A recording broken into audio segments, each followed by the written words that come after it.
India जो third largest car market होने के साथ ही दुनिया में सबसे तेजी से उभरता हुआ ऑटोमोटिव सेक्टर है, जहां हर एक कार कंपनी अपनी एडी चोटी का जोड़ लगा रही है इसमें बने रहने के लिए और सर्वाइव करने के लिए। सबके सब हड़ताल हनी सिंह के जैसे एक न एक नई गाड़ियां लॉन्च कर रहे हैं या फिर पुरानी गाड़ियों का फेसलिफ्ट निकालते हैं नए डिजाइन के साथ, लेटेस्ट फीचर्स के साथ। यहाँ तक कि बेस वेरिएंट में ही सनरूफ और अलॉय घुसा के उसका प्राइस इतना ज्यादा एग्रेसिव कर देते हैं कि अगला कंफ्यूज हो जाता है कि मैं गाड़ी किस ब्रांड की लूं और कौन सा मॉडल लूं। एक तरफ जहां टाटा, महिंद्रा, मारुति और hyundai अपनी रिसर्च, लेटेस्ट टेक्नोलॉजी और मार्केटिंग पे इतना ज्यादा ध्यान दे रहे हैं कि हर एक फेसलिफ्ट में पहली वाली के मुकाबले कुछ ना कुछ सुधार होता ही है। वहीं दूसरी तरफ टोयोटा जो बिना कुछ एफर्ट दिए उसी 2015 वाले मॉडल के साथ 10 का 10 बनी हुई है। इन्होंने टाइम पे फेसलिफ्ट देने की जरूरत नहीं समझी, ना इन्होंने जनरेशन चेंज करी और ना इन्होंने कोई मेजर इंटीरियर अपडेट दिया। और लेटेस्ट फीचर की तो बात ही भूल जाओ, लोग आज भी सनरूफ मांग मांग के थक चुके हैं, लेकिन मजा ले जो टोयोटा के गानों में जू भी देंगी। लेकिन फिर भी इनकी सेल्स में कोई कमी आने का नाम ही नहीं है। आज भी ये महीने की अच्छी खासी सेल्स उठा रहे हैं, चाहे वो इनोवा हाई क्रॉस हो या फिर फॉर्च्यूनर। और टोयोटा का यही कारनामा सभी के मन में एक सवाल उठाता है कि ये आखिर ऐसा कर कैसे पा रहे हैं, जिसका अंदाजा आप इस बात से लगा सकते हो कि पिछले साल दिसंबर में इनकी जो इनोवा फैमिली लाइनअप वाली गाड़ियां थी उनकी 9000 यूनिट्स सेल हुई थी, वहीं अकेले फॉर्च्यूनर की 3000 यूनिट्स। देखो, टोयोटा ने 1997 में इंडियन कंपनी किर्लोस्कर मोटर के साथ एंट्री मारी थी और दोनों ने डिसाइड किया था कि कारें इंडिया में बनाने की बजाय जापान से इंपोर्ट करेंगे और यहाँ लाके बेचेंगे। इसके पीछे का कारण था कि टोयोटा इंडियन मार्केट को समझना चाह रहा था। वो बिना इंडियन कस्टमर की मेंटालिटी, डिमांड और ओवरऑल इकोसिस्टम को परखे बिना पैराशूट के इंडिया में कूदना नहीं चाह रहा था। पर क्योंकि इंडिया एक उभरता हुआ मार्केट था और अपॉर्चुनिटीज ज्यादा थी, तो इन्होंने गर्म लोहे पे ही हथौड़ा मारना ज्यादा सही समझा और बढ़िया से कर्नाटका में प्लांट लगा के मैन्युफैक्चरिंग शुरू कर दी। जिसके बाद सन 2000 में टोयोटा ने अपनी पहली कार क्वालिस को निकाला, जो आते ही टैक्सी ओनर्स और लार्ज फैमिली वालों की फेवरेट कार बन गई अपनी जबरदस्त रिलायबिलिटी, लो मेंटेनेंस और रफ एंड टफ इंजन की बदौलत। और इसकी इन्हीं खूबियों से प्रेरित होकर सीआईडी शो वालों ने अपने हर केस में क्वालिस को इतना रगड़ा कि उसकी फ्री की मार्केटिंग हो गई। और वो काम जो टोयोटा इंडियन लोगों के बीच में करना चाह रही थी, यानी ट्रस्ट बिल्ड करना, वो क्वालिस ने पहले ही शॉर्ट में कर दिया। फिर उसके बाद 2005 में जब इनोवा आई, उसने तो ऐसा भौकाल मचाया कि उसका तोड़ आज तक किसी के पास नहीं मिल पाया और ऐसी लेगेसी बिल्ड करी कि आज तक बड़े बड़े सेलिब्रिटी उसके कायल हैं। जिसका अंदाजा आप इस बात से लगा सकते हो कि इनोवा फैमिली का जो पूरा लाइनअप है, जिसमें इनोवा क्रिस्टा और हाई क्रॉस शामिल है, उसमें 2015 से लेकर अभी तक 12 लाख से ज्यादा गाड़ियां बिक चुकी हैं और लोगों का ट्रस्ट अभी भी इनोवा पे 10 का 10 बना हुआ है। लेकिन इस अचीवमेंट के पीछे टोयोटा की अपनी मार्केटिंग से ज्यादा उन लोगों का हाथ है जो दुनिया के अलग अलग कोनों में ऐसी ऐसी जगहों पे टोयोटा की गाड़ियों को यूज कर रहे हैं जो नॉर्मल कार बायर्स शायद ही कभी करने की सोचे। और इस एक्सट्रीम ड्यूरेबिलिटी, रिलायबिलिटी और हार्श कंडीशन में भी बिना रुके इनकी गाड़ियों का चलना जब लोग न्यूज चैनल्स और वीडियोस में देखते हैं, तो उनके मन में सिर्फ यही ख्याल आता है कि अगर हमने इनकी गाड़ियों को रगड़ के भी चलाया तो इनकी गाड़ियों का कुछ नहीं बिगड़ने वाला। और यही कारण है कि इंडिया में जब भी कोई एसयूवी लेने की सोचता है तो उसके मन में सबसे पहला ख्याल फॉर्च्यूनर का ही आता है। और बात सिर्फ फॉर्च्यूनर तक ही सीमित नहीं है, ये बात इनोवा फैमिली की कारों पर भी लागू होती है। आज भी सेल्स के मामले में इस लाइनअप में कोई भी कमी नहीं आई है, जबकि मार्केट में इतने सारे ऑप्शंस आ चुके हैं। ऐसा इसलिए हो पा रहा है क्योंकि लोग दूसरे ब्रांड्स की 25 लाख वाली फीचर लोडेड कार में पैसा लगाने की बजाय 5-6 लाख रुपए महंगी इनोवा लेना ज्यादा सही समझते हैं, टोयोटा की रिलायबिलिटी और ज्यादा प्रैक्टिकल गाड़ियों के कारण। तो अभी तक हमने ये तो देख लिया कि टोयोटा की मार्केटिंग का सीक्रेट ये है कि वो गाड़ियों की हॉर्स पावर या फिर फीचर बताने के बजाय लोगों को रियल टाइम एक्सपीरियंस के जरिए इमोशनली कनेक्ट करने की कोशिश करता है, जिससे वो लोगों को ये दिखाते हैं कि कुछ भी हो जाए हम टिके रहेंगे और हमारी गाड़ियों का कुछ नहीं बिगड़ेगा। लेकिन सवाल वही है कि वो ऐसा कर कैसे पा रहा है। देखो, पहले तो ये है कि टोयोटा जब भी किसी कंट्री में जाता है तो वहाँ के मार्केट को समझते हुए एक पर्टिकुलर ऑडियंस को टारगेट करता है, ना कि पूरे झुंड को, और उसी के इर्द गिर्द रहते हुए वो अपना प्रोडक्ट लॉन्च करता है, जिससे कि उनका प्रोडक्ट उन्हीं तक पहुंचे जिनको उसकी जरूरत है। क्योंकि अगर वो मास पॉपुलेशन के लिए कोई प्रोडक्ट निकालेंगे और वो लोग उसको यूज करेंगे जिनके लिए वो बना ही नहीं है, तो वो आगे चलकर उस प्रोडक्ट की बुराई करेंगे, जिससे उस पर्टिकुलर कंट्री में टोयोटा की इमेज खराब होगी और वो मार्केट में सर्वाइव नहीं कर पाएगा। इसका सबसे बड़ा एग्जांपल है कि जब टोयोटा को लग्जरी सेगमेंट में उतरना था, तब इन्होंने लग्जरी कार्स को टोयोटा लोगो के साथ उतारने की बजाय एक अलग ब्रांड एस्टेबलाइज किया, जिसको आज आप लेक्सस के नाम से जानते हो, जिससे कि इनका लग्जरी सेगमेंट में एक अलग नाम बन पाए। और अगर खुदा ना खास्ता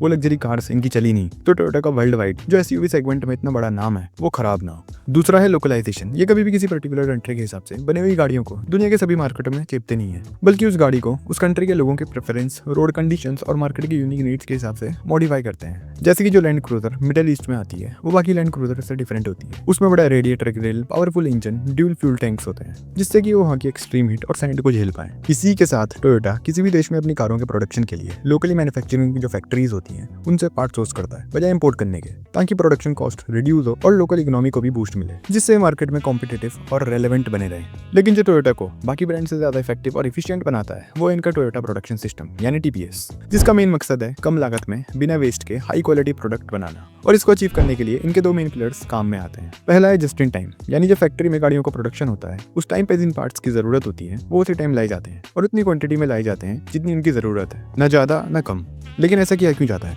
देखो, बहुत सी दूसरी कार कंपनियां मास प्रोडक्शन को फॉलो करती है और जैसा कि आपको पता ही है,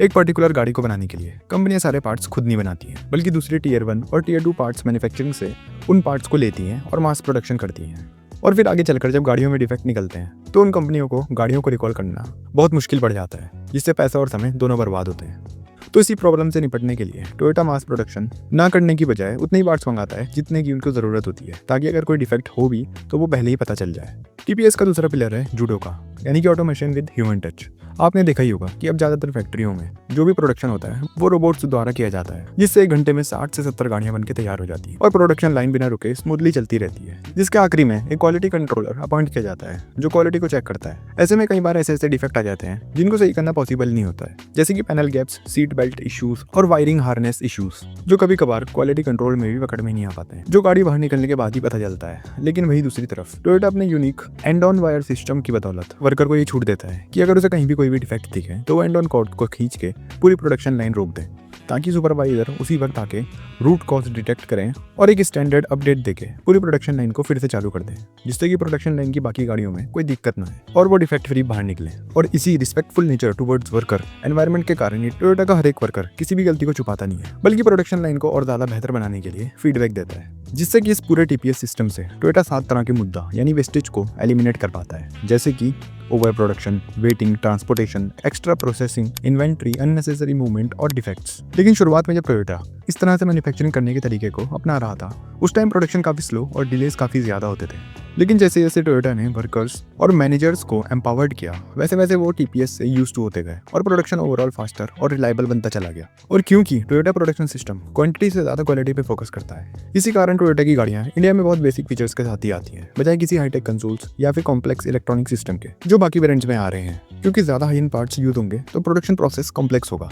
जिससे just in time and defects free process complicated हो जाएगा। और इस चक्कर में ये अपनी गाड़ियों में ज़्यादा फ्लैशी हाई एंड फीचर देने की बजाय सिंपल और प्रैक्टिकल फीचर देने की कोशिश करते हैं, खासकर इंडिया और अंडर डेवलप्ड कंट्रीज में, ताकि इनकी कारों की लॉन्ग टर्म रिलायबिलिटी बनी रहे और इलेक्ट्रिकल फेलियर्स भी कम हो और प्रोडक्शन लाइन बिना रुके चलती रहे। लेकिन इसका मतलब ये नहीं है जो ओल्ड फैशन डायल्स वाली MID और कम फीचर्स वाली basic UI infotainment touch screen जो ये इंडिया में दे रहा है वही ये दूसरी कंट्रीज में भी सेल कर रहा है। इंडोनेशिया और साउथ अफ्रीका में जो फॉर्च्यूनर आती है उसमें टोयोटा 9 इंच की अपने खुद की UX UI वाली प्रीमियम ग्राफिक्स टच स्क्रीन देता है। इसी के साथ ADAS, अडेप्टिव क्रूज कंट्रोल और ब्लाइंड स्पॉट मॉनिटर भी। यहाँ तक कि पीछे पैसेंजर्स के लिए एंटरटेनमेंट स्क्रीन भी मिलती है। यानी ऐसा नहीं है कि टोयोटा हर मार्केट में बेसिक फीचर्स के साथ ही अपनी गाड़ियाँ बेच रहा है, लेकिन वो इंडिया में ही ऐसा क्यों कर रहा है 50-60 लाख रुपए देने के बाद भी। देखो, पहली बात तो बहुत सिंपल सी है, टोयोटा अपनी इनोवा और फॉर्च्यूनर को प्रीमियम MPV और प्रीमियम ऑफ रोडर सेगमेंट में बेचता है, जिसमें कंपटीशन बिल्कुल ना के बराबर ही है, क्योंकि बाकी ब्रांड्स जो हैं वो इस पर्टिकुलर सेगमेंट में कोई भी गाड़ी उतारने से डरते हैं और जिन्होंने ये हिम्मत करने की कोशिश करी वो ना चलने की वजह से बंद हो चुकी है, जैसे कि महिंद्रा की अल्टोरस G4 और फोर्ड एंडेवर।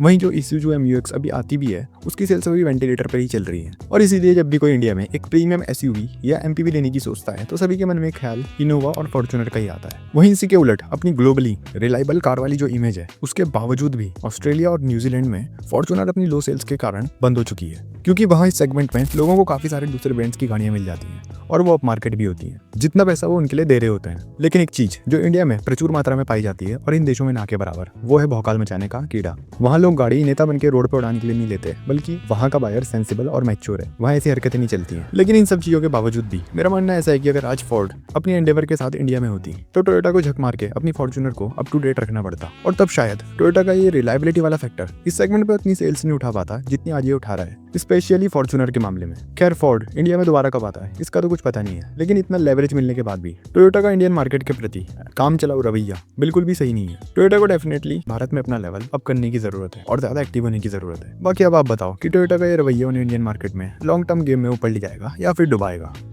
तो यार इस वीडियो में इतना ही। अगर आपको ये वीडियो पसंद आई है तो लाइक एंड सब्सक्राइब जरूर कर देना यार। बाय।